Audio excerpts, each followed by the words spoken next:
জমে গিয়েছে, যেটা আমরা সবসময় দেখতাম যে বটগাছে ঘেরা। এবং আই মিন দ্যাট যে অ্যাকচুয়ালি ওখানে যারা কনজিউম করে তাদের পাওয়ারটা অনেক বেশি।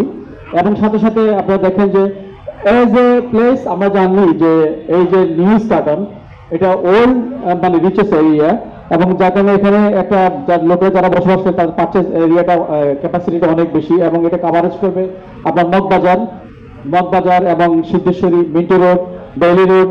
প্লাস আমরা এই মার্কেটিং এর জন্য আমাদের যে প্ল্যান রেখেছি সেটা কিন্তু আমরা গুলশানকে বাদ দিচ্ছি না। কারণ হচ্ছে কি, হাতিঝিলটা ক্রস করলেই এই মার্কেট। সো আমরা আমাদের যে মার্কেটিং যে পলিসি আছে মার্কেটটাকে নিয়ে অনেকটা ভিশন এবং আমাদের প্ল্যানিং রয়েছে। সেই প্ল্যানিং এ আমরা গুলশানটাকেও আমরা নজর রেখেছি। আমরা বিলবোর্ড বলেন, এখানে ব্যানার পেস্টুন আমরা ওইদিকে প্রমোট করবো মাস মার্কেটটার। তার মানে হচ্ছে যে আমাদের মার্কেটিং এরিয়া হিসাবে এই location is the best for retail users. So আমরা চাই যে একেবারে রিটেল ইউজার বান্ধব এই ঢাকা কম্পিউটার সিটিকে বাস্তবায়ন করার জন্য, এবং ডিসিসি মানে একটা রিটেল ইউজারদের জন্য not only low, I can say that, don't mind it, যে আমরা লো লেভেল ব্যবসায়ীদের চেয়ে মিডল টু হাই লেভেল ব্যবসায়ীদেরকে ফোকাস করতে চাই এখানে।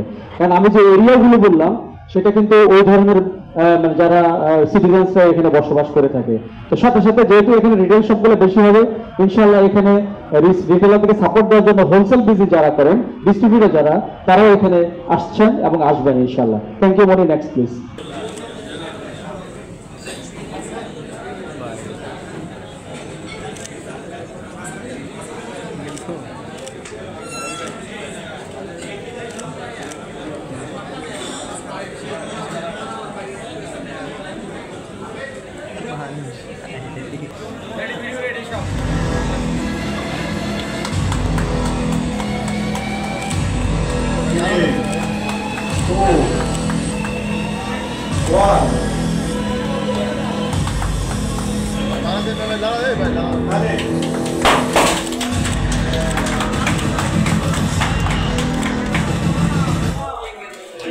ধন্যবাদ।